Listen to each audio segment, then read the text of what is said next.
vedare tinokuchingamidzai zvekare kune chimwe chirongwa pano paZim Facebook Secrets and Confessions. Tadzoka zvekare nemamwe mamessages.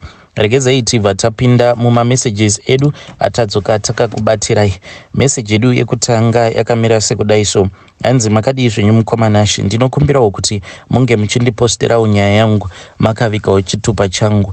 Kana Mwari vataura nemi, please teererai. Ndo shoko rangu guru iro randinodawo kuudzawo vateereri venyu. Kana mukomanashi mukazopostawo nyaya yangu, munge muchizondizivisa. Inini ndiri mudzimai ane makore 24 ekuberekwa. Zvakaitika kwandiri mukoma ndezvekuti mumarriage mangu umo mandiri, this is my second marriage. Ndainge ndakambowanikwa before ndokubva ndazoitawo mwana wangu 1, but zvinhu zvakabva zvazoendawo nepamwe murume ndokubva azotanga kundihurira at such a young age. Amai vakabva vati haungashingiriri chihure chemurume yet iwewe uchiri ne18 years. Amai vakabva vati dzoka kumba, ndokubva ndazodzokera kumba. Amai vachiti dzoka kumba vainge vachizama kuti paya murume paanozouya then ivo vabereki vangu vobva vazotaura naye, but murume it seemed as if maybe ainge asingatondidi because haana kana kumbogara anditevera mukoma, kana kumbonditevera akazotoita zvekutotaura nevabereki vangu pafoni akabva ati iye nezvangu ainge ava kusada nekuda kwekuti ainge amitisa umwewo musikana, akati saka haakwanise kuti ainge achichengeta vakadzi vaviri. Baba vangu vakabva vamubvunza kuti alright, zvawati iwewe wakamitisa umwe musikana, saka wafungei nemwana wangu? Iye akabva ati baba, kana muchida kuripiwa ndinokuripai zvenyu, but handidi kuti ndizongoramba ndichitambudza mwana wenyu. Ndiwo mabudiro andakaita mumarriage iwawo, so you can imagine the pain. Saka from 18, 19 years kuzonosvika ndichisvikawo mu24 years handina kana kumbogara ndada kupinda ine marriage again. Ndaitosangana navo varume vekutoti mukunotaura vaitondiudza kuti ndinokuda, but ndega brain dzangu dzaingodzokera kumashure kuya zvose zvakaitika in my first marriage. Mukomanashi ndakati ndichishanda zvangu ndaitozvishandira muHarare, ndichishandawo mukitchen. Ndipo pandakabva ndazosangana ne-this other guy, ndakasangana naye paWhatsApp, tainge tiri tose mune rimwe group. So this guy zvakaitika ndezvekuti inini ndakati ndichingovhiwawo maprofile pictures evanhu avo vainge vari mugroup. Inini ndikabva ndazoita mistake, then ndakati ndakavhura chat rake, saka I really liked his picture. Ndainge ndakatongotarisawo picture rake pagroup ipapo, ndokubva ndadzvanya chicall button by mistake. Ndakazama kukata chicall button chechiya, but phone yakaramba kudropa mukoma, kuzosvika iye achidavira call achiti hello, ndokuzototanga kutaura kwatakaita. Ndakamuudza kuti it was a mistake, iye ndokubva azondifonera back, ndokubva taramba tichingotaura kuzosvika azondikumbira mapictures ndikamusendera, nayewo akanditumidzira ake muchinda, neni ndikabva ndatonakirwa naye muchinda. That is how we started dating. Takati tadata kudaro, iye quickly ndokubva andiudza kuti ainge achitoda kutoti ndinge ndichiuyawo kuSouth Africa uko kwaainge agere. Ndokubva ndapiwa mari mukoma, ndakaita zvekutumidzirwa mari ndikabva ndazouyawo kuno kuSouth Africa. I don't know how I had actually trusted him that much, but ndo zvakaitika. Ndakazoti ndasvika kuno kuSouth Africa, takatanga kugara zvakanaka mukoma. Pari zvino murume wangu iye ane makore 36 ekuberekwa, but chinhu chakandidisturba, chinhuwo chakadisturba amai vangu ndechekuti iye murume uyu ndichinosvika pakunogara naye ainge akandiudza kuti haana mwana. Saka ivo amai vangu vakabva vati unonyepa, une mwana somewhere, but haadi chete kukuzivisa kuti iye haana mwana. Anyway, I had trusted the guy, ndokubva ndauya kuno zveshuwa. Ndakati ndasvika kuno, the guy akangoramba achingotsikirira papoint iyoyo yekuti inini handina mwana. Well, takabva tatanga kugara tose, iye achindiudza kuti ainge akasouya muno mujoni, achiti ainge akauya muno mujoni somewhere kuma 2008, ende kubva muna 2008 inini ndini ndakazotokwanisa kudzokera naye kumusha. But unfortunately mukoma, I was not the hero of the story, because isusu tichizotosvika pakunodzokera kumusha pane zvinhu zvihombe zvainge zvaitika. Tainge tatodanwa navamwene vangu. amai vakabereka murume wangu ndo vainge vatidana nemishonga yavo kumusha, nekuti pane zvainge zvaitika muupenyu hwemwana wavo, eprogress yekuti vainge vasina kana kumbogara vakatarisira kuti progress iyoyo ichaitika. Takazodzokera kumusha mugore ra2022. So ndingangoti kubva zvandakasvika pamba pake paakauya kuzonditora tichizodzokera kumba kwake mukoma, inini I was too tired nemanyaro ekugara mubhazi all the way from Zim.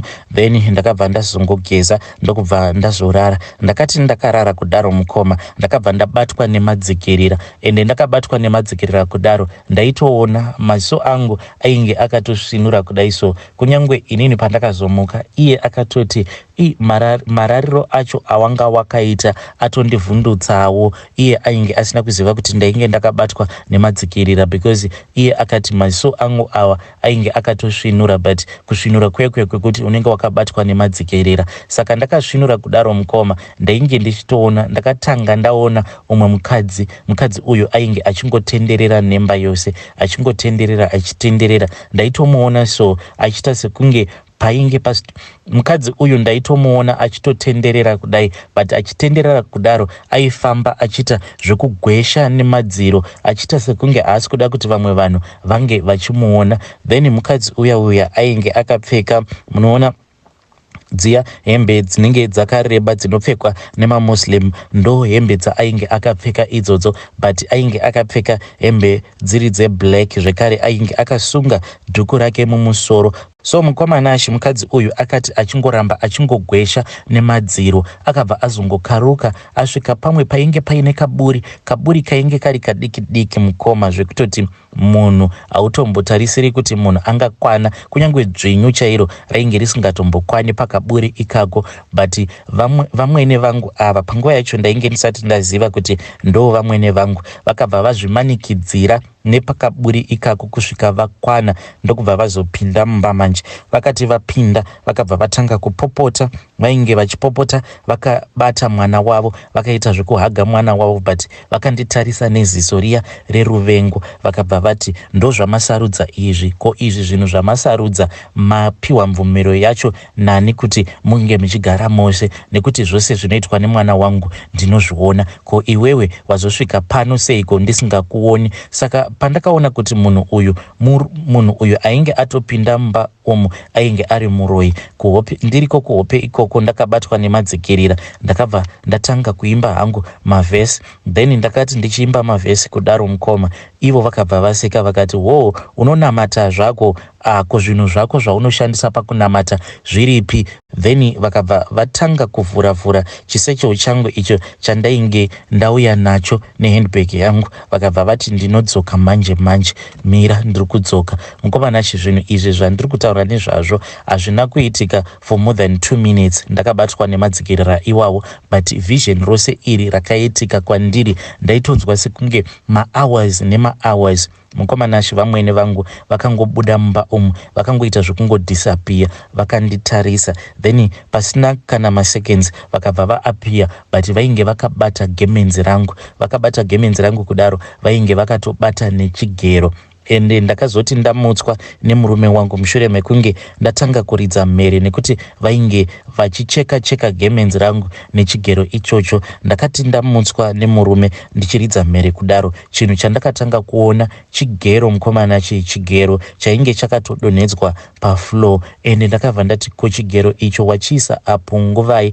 Iyo akabva atoshamisika akati no, chigero ichi changa chiri pamusoro pemonaki iro, achitonongedzera rimwe monaki rake. Zvinhu zvekutoti ndakazoti ndichimuudza zvose izvi zvekare, ndichimuudza mukadzi uyo wandainge ndarota, iye akabva ati saka wanga wachirota amai vangu, nekuti ivo vamwene vangu vatsvuku mukomana, ende mukadzi wandakarota ainge ari mukobvu mutsvuku. Saka ndakati ndichimupa description yemukadzi wandainge ndarota, iye akabva angoti wanga uchirota amai vangu. Well, mukomana ndakabva ndazobatira pamuviri, ndakati ndabatirawo pamuviri, ende this was like the first time iyewo achikwanisa kumitisa munhukadzi. So the excitement for him was just too much. Saka excitement mukoma ndakati ndangopedza kuzvitesta nechipregnancy test, iye akabva atanga kutotumidzira vanhu veukama, akatumidzira amai vake, but amai vakangoti vazviziva, vakangoti aho saka Mwari variko. Then on that same night ndakabva ndatoita miscarriage.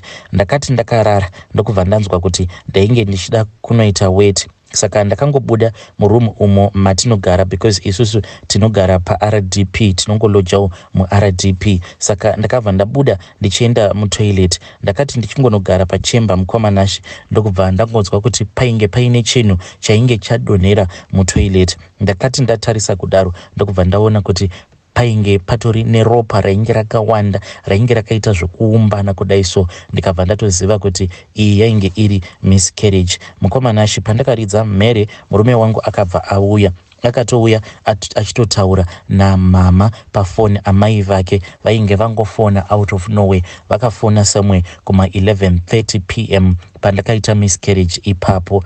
Well, mukomanashi takabva tazotanga kufamba, sezvo inini ndiri munhu wekutiwo ndakangokurawo ndichingopinda upostori. Iyewo ndakabva ndazongomuti inini ndinoda munhu anonamata, ndokubva azosiya doro. Tikabva tazotanga kuenda tose kuchechi. Takati tichienda kuchechi kuya, murume wangu akatobuda dhimoni, asi dhimoni iri rakaramba kutaura kuti paari rainge richidei. Then takangoramba zvedu tichingoenda kuchechi tichibatsirwa. Iyewo zvekunamata ainge ava kutozvifarira. Ndipo pandakabva ndazobatira pamuviri. Saka ndakati ndabatira pamuviri, takabva tazoudzwa ikoko kuchechi nevamwe madzimai, vakatiudza ivo vachiti hataifanira kuti tinge tichizozivisa kana ani zvake. Vakatidzidzisa kuti mimba haiudzwe vanhu, kana uine pamuviri hapaudzwe vanhu, vanhu vanozotongoita zvekutongoona. So takazotongochengeta secret iyi. Then pamapictures wo inini ndainge ndava kungoposta mapictures angu ekudhara over and over again, kuri kurasisa vanhu, but amai vangu ndainge ndakavazivisa zvangu. Saka mukomanashi kubva ipapo hatina kana hama dzemurume dzatakambozivisa. Then ndokubva ndazozvara mwana wangu muna 2023, a bouncing baby boy. Ndakati ndazvara, ivo vamwene vakati vachizviziva. Then muna February vatete vakabva vatanga kurwara, vakatanga kurwara like tichingonopinda muna February. Then second week raFebruary vatete ndokubva tatonzwa zvichinzi vatete vainge vashaika kumusha. Zvino mukomanashi takabva tazotanga kuorganizawo mari dzekuti tinge tichienda kumusha, asi tiri pakati pekuorganiza, vamwewo vachingouya vachitibatsirawo nechema dzekuti tinge tichingobatsirikana pakuendawo parwendo rwedu rwekuenda kumusha. Pakabva pazouya vamwe baba ava vakatongouyawo nemukadzi wavo. Takangonzwa motikari yavo yapaka panze, but baba ava tainge tichingovazivawo vachigara mulocation imomo. Saka baba ava nemudzimai wavo vakati vauya mushure mekunge vatipawo chema yavo, ivo vakabva vatanga kunamata. Baba ava vakabva vati, ndapota vanangu, kana zvanga zvichibvira dai mamboregedza kuenda kumusha. Saka baba ava takabva tangovashora, because ivo vanoenda kuAFM. Kunyange pavainamata takangozviudza kuti vanhu ava ndozvavanonetsera. Then takabva tangoti isusu tinoenda kumusha, because murume akasara achiti hazviite kuti ndiregedze kuenda kumusha. Tariraone kuti kubva zvandakauya muno muSouth Africa handina kana kumbogara ndakadzokera kumusha. Plus sezvo chiprofita ichi chainge chakauyawo nemunhu wekuti iye anoenda kuchechi yatisingaendi, takangozviudza kuti vanhu vemasutu ndo zvavanonetsera izvozvo. Ndokubva tazoita nharo tikabva tazoenda kumusha. But baba vaya chinhu chavakapedzisira kutiudza ndechekuti vakati vapedza kunamata, pavainge vava kubuda mumba, vakabva vadzokorora futi nyaya iyoyo, vakabva vati dai maregedza kudyira huroi kunyara. Ndokubva vabuda zvavo, takavaperekedza kunosvika kumotikari kwavo, but murume wangu ainge atobhoyekana. Takabva tazoenda kumusha. Takati taenda kumusha, mukoma, chinhu chakatanga kundibata ndechekuti vamwene vangu vakaramba kubata mwana, especially pandakati mwana ari kupisa muviri, temperature yake yainge yanyanyisa kukwira. Vamwene vakabva varamba kumubata, vakati ndagara ndichinzi nevana vangu ndiri muroi. Saka izvezvi pakazoitika zvinhu zvakashata, inini ndini ndichazongonzi ndini ndaroya mwana uyu. Saka iyi ndisiyei, ndiregerereiwo vanhu vaMwari, ndinge ndichingochema mwana wangu murunyararo. Vakabva varamba kubata mwana wangu. Mwana temperature yake yakaramba ichingokwira mukoma. 3 days later ndokubva atatoviga mwana wangu. Mwana wangu uyu akaenda akabva azonovigwa kumagarden, mugarden ravamwene vangu, zvichinzi anofanira kuzovigwa panzvimbo panogara pakanyorovera. Saka ndokwaakanovigwa ikoko. Ndakazosara zvangu ndoenda kumusha kwedu, asi stress yacho yainge yandibata, it was just too much. Ndatova nechirwere mukoma chekuti ndinotobatwa nechirwere cheBP. Since last year until today handina kana kuzombogara ndabatira pamuviri. Doctor vakati zvimwe kuda istress, ndine stress yakanyanyisisa sezvo ndakaluza mwana wangu.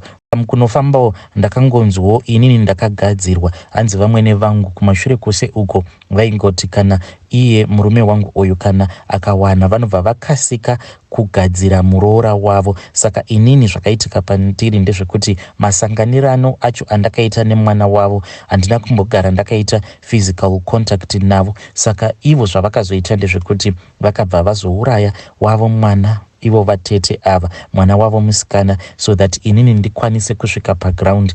Saka mukomanashi ndakaudzwa kuti hanzi since inini kubva zvandakatsika paruvanze rwavo, hanzi nhumbu majokes chaiwo atiri kutoita, hanzi nhumbu haifi yakabata, and we have been trying mukoma but handina kana kuzombogara ndabatira zvikare pamuviri.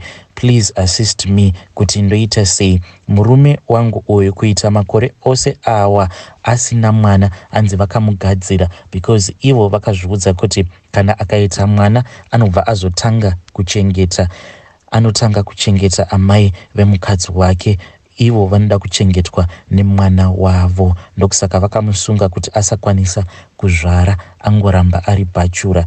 So please advise me, hondo idzi ndinokwanisa kudzikunda here kana kuti hondo idzi dzakanyanyisa kundikurira? Ndodii? Should I just walk away? Vidare ndo message iyo yandakatumidzirwa ichibva kuna vahanzvadzi vedu. Hanzi panosvika imwe stage yekuti unozvibvunza kuti this spiritual battle iyo iri kusanganikwana nayo nepartner yangu, is it worth fighting for, or should I just walk away? Hanzi ndo pandava pari zvino. Please ngatizamei kutaura navo mucomment section.